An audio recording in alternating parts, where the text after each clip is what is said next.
Si bien no fue su primer libro, es el primer libro que yo leí cuando se publicó por primera vez allá en el año 2001. Se trata del conjunto de cuentos Retratos Familiares, del escritor peruano Ricardo Zumalabia. Él ya había publicado anteriormente su libro Habitaciones. Hoy, 20 años después, Ricardo ha reeditado aquel libro Retratos Familiares bajo el sello de La Isla. En esta edición celebratoria a la que nos aunamos, trae consigo un plus, digamos, además de un prólogo del mismo Ricardo en el que cuenta un poco algunos pormenores del proceso creativo del libro. Trae dos interesantísimos textos a manera de prólogos, uno de la recordada Pilar Dugui y otro de Iván Tais. Justamente sobre este libro, la escritura de este libro y la reedición de este libro conversé con Ricardo hace unos días y quiero compartir con ustedes dicha conversación. Pero antes, quiero recordarles, sigamos leyendo. Las librerías siguen funcionando de manera presencial y lo hacen también en modo delivery. Yo quiero recomendarles la estupenda librería Escena Libre. Pueden encontrar su local en San Isidro, en la avenida Camino Real, dentro del Centro Cultural de la Universidad Católica del Perú. Y también pueden seguirla a través de sus redes sociales como Facebook e Instagram. Ahora sí, sin más preámbulos, lo dejo con la entrevista a Ricardo Zumalabia aquí, en Letra Capital.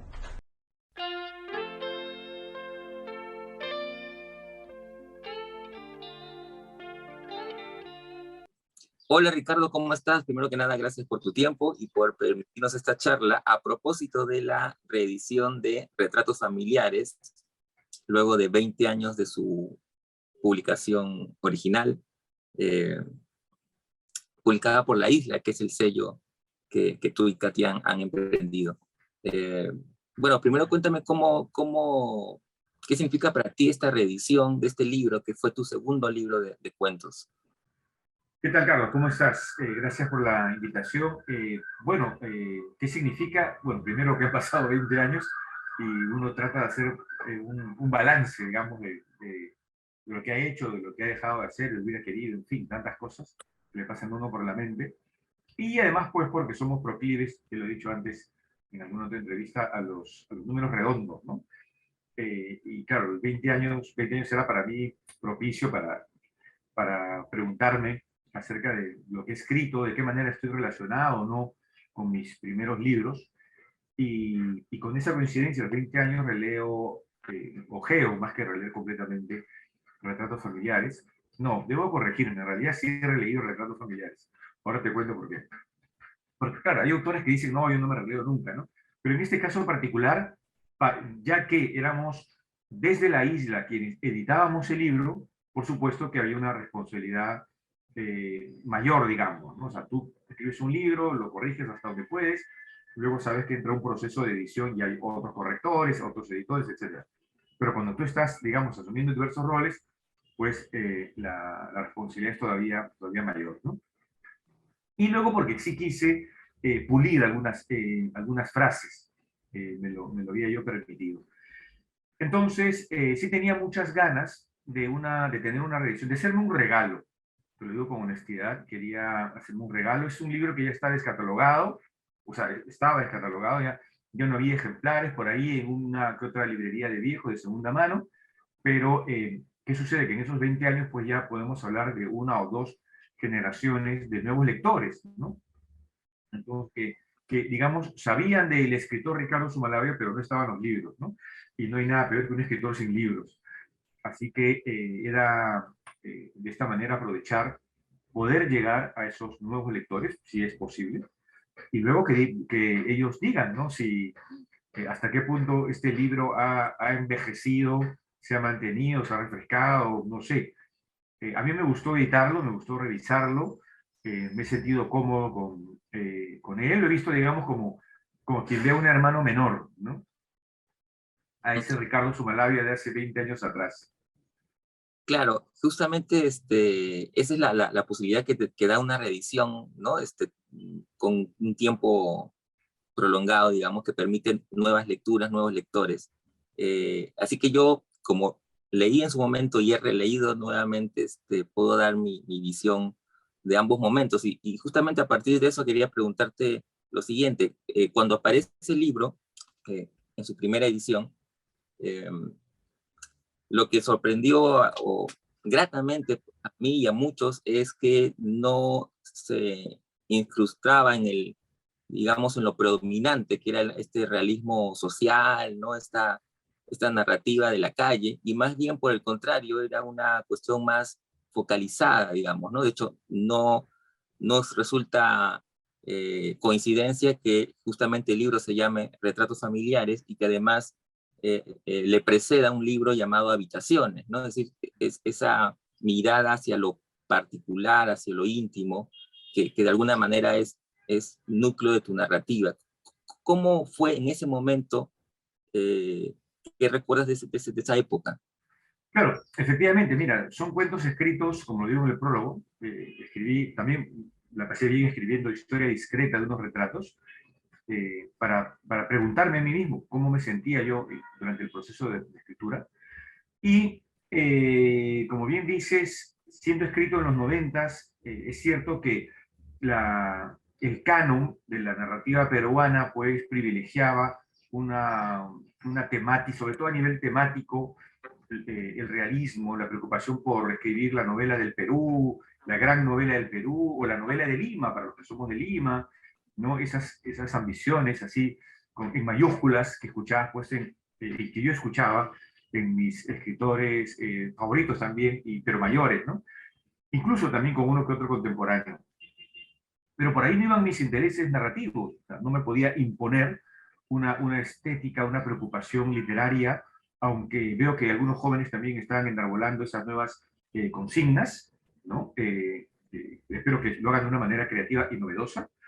Pero en mi caso no era algo que me preocupara, no estaba, digamos, en mi agenda, ¿no?, literaria. Y, eh, y no fue fácil, como tú sabes, tú como lector también de esa época, no simplemente es porque escribir algo diferente ya te sientas orgulloso de ello. O sea, era lo que yo podía decir con el lenguaje que poseía, con la mirada que poseía, con la sensibilidad entonces. Y traté primero, ante todo creo yo, de ser honesto conmigo mismo como autor y no imponerme temáticas, otras agendas, digamos, ¿no? Y claro, pero fíjate, 20 años después la cosa es distinta. O sea, me imagino yo, los nuevos lectores, ellos ya no han pasado por... Ya, el canon es mucho más amplio, digamos, ¿no? Ya hay la narrativa fantástica, la narrativa de, bueno, de lo extraño, el policial, la no ficción, la autoficción, todas las variantes ya se practican, los jóvenes narradores pues lo hacen, y no sienten ese dedo que lo señala, no sienten esa presión, lo cual está muy bien. Entonces, claro, en este nuevo marco, en este nuevo panorama de la narrativa peruana, eh, la lectura o la nueva lectura de retratos familiares me puede parecer interesante, y la relectura también, ¿no? Como la tuya, que definitivamente yo recuerdo, y también te agradezco porque fuiste uno de los primeros críticos que escribió reseñas sobre mis primeros libros, como Habitaciones, como Retratos Familiares, que incluso detectaste la secuencialidad, digamos, el diálogo entre un libro y otro, que es lo que también eso también ayuda a un escritor a decir, bueno, creo que estoy haciendo las cosas bien en ciertos aspectos, ¿no?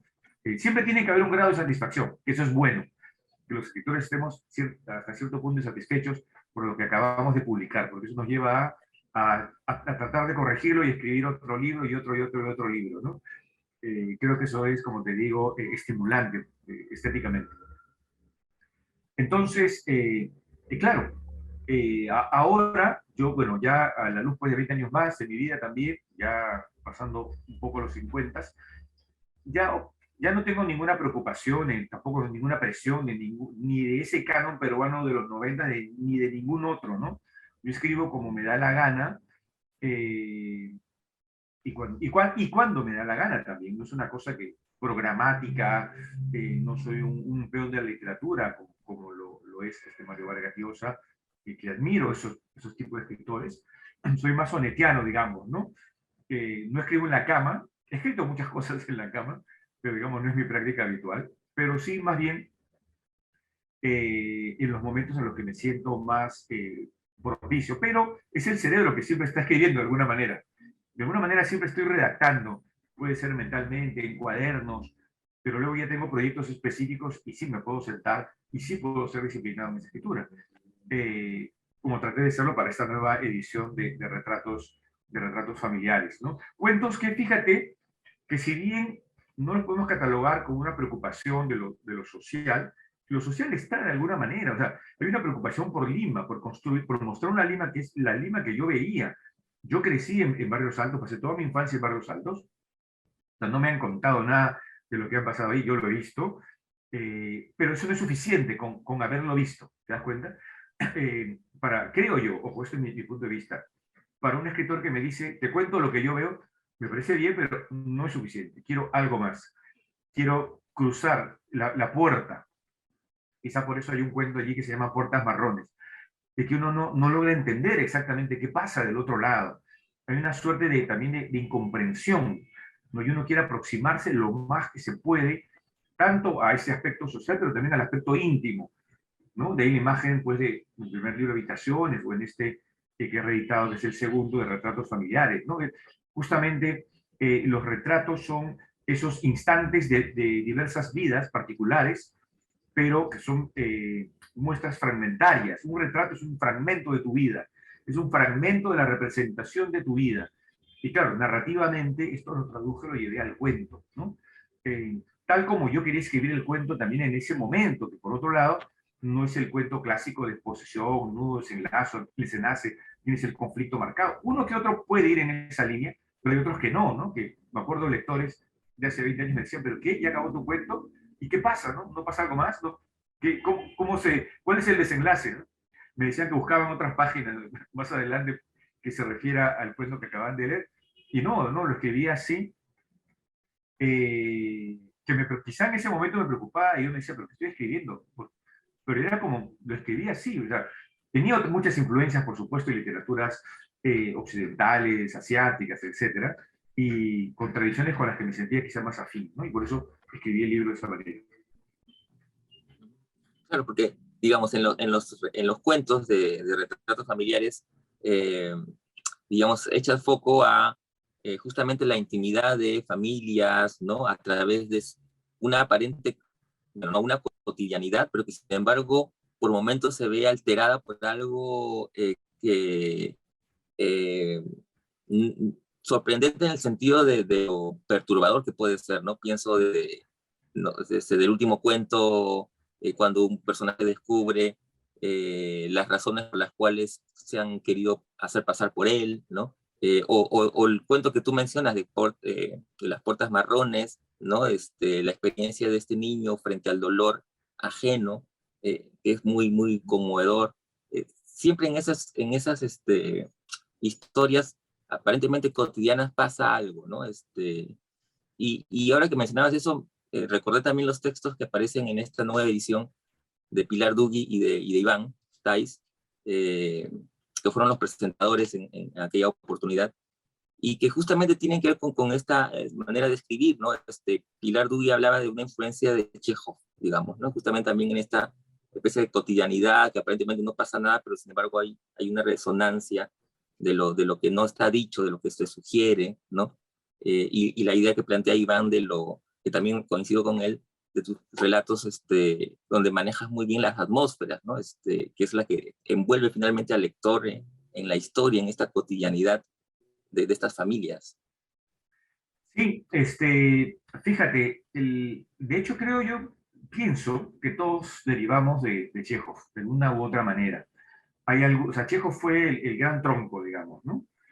El del cuento moderno. Entonces, ¿quieres practicar una narrativa con un vínculo social?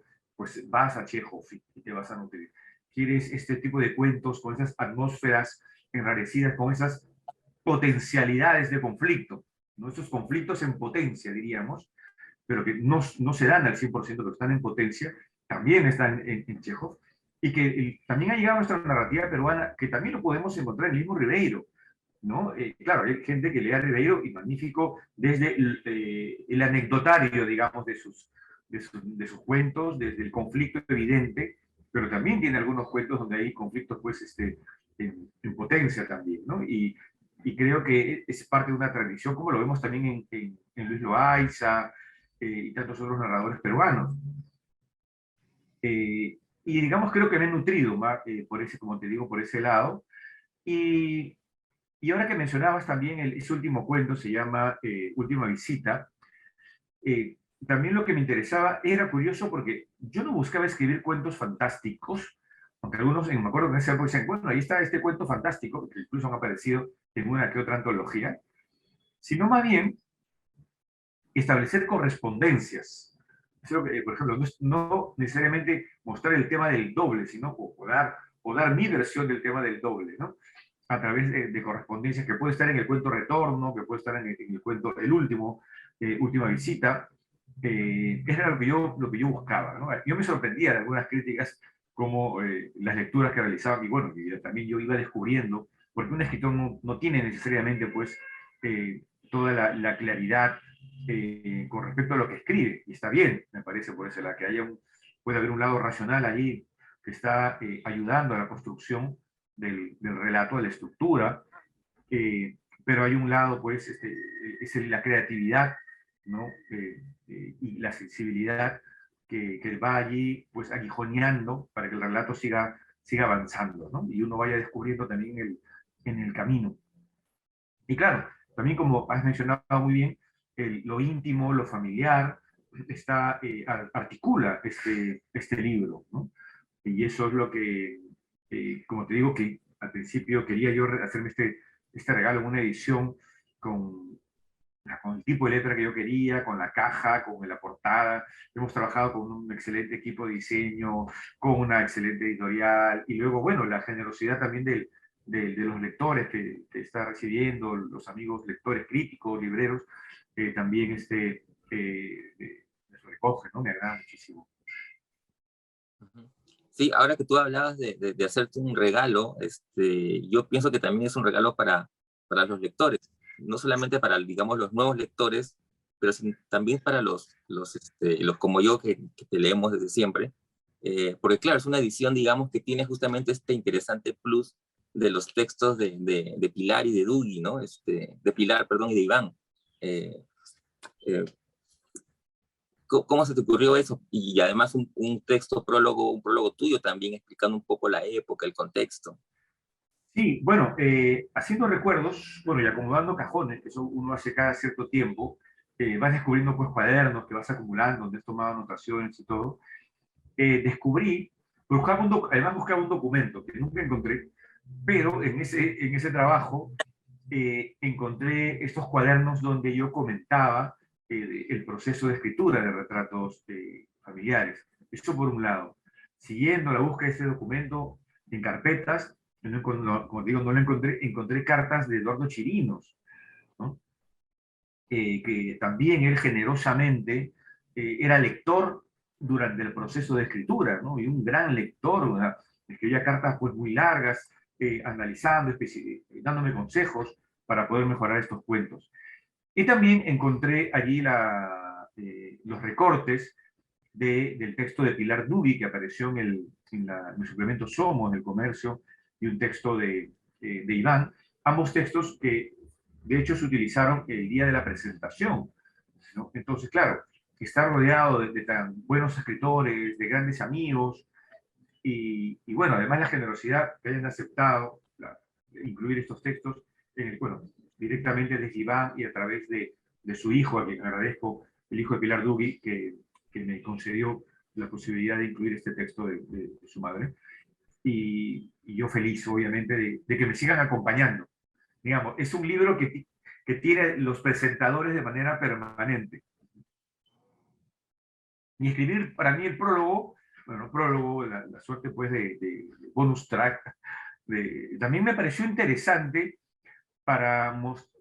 en el cual yo podría hablar del mecanismo, ¿no?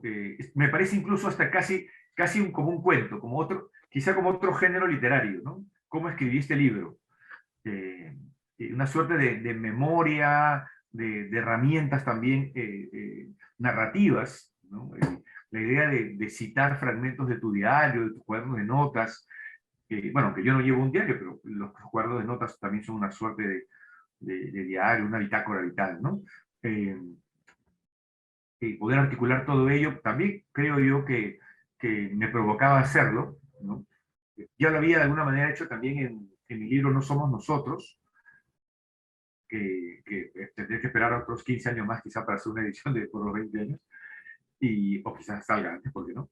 Entonces, ya había practicado antes y sí, me gusta también ese tipo de escritura, donde combino la crónica, el ensayo, la ficción, ¿sí? ¿Por qué no? Y todo eso, pues, esos textos, esas formas híbridas, ¿no? Para hablar, en este caso, como marco de un libro, como lo es Tratados Familiares. Ujú. Muchas gracias, Ricardo. Ha sido un placer, como siempre, charlar contigo. A ti, muchísimas gracias, Carlos.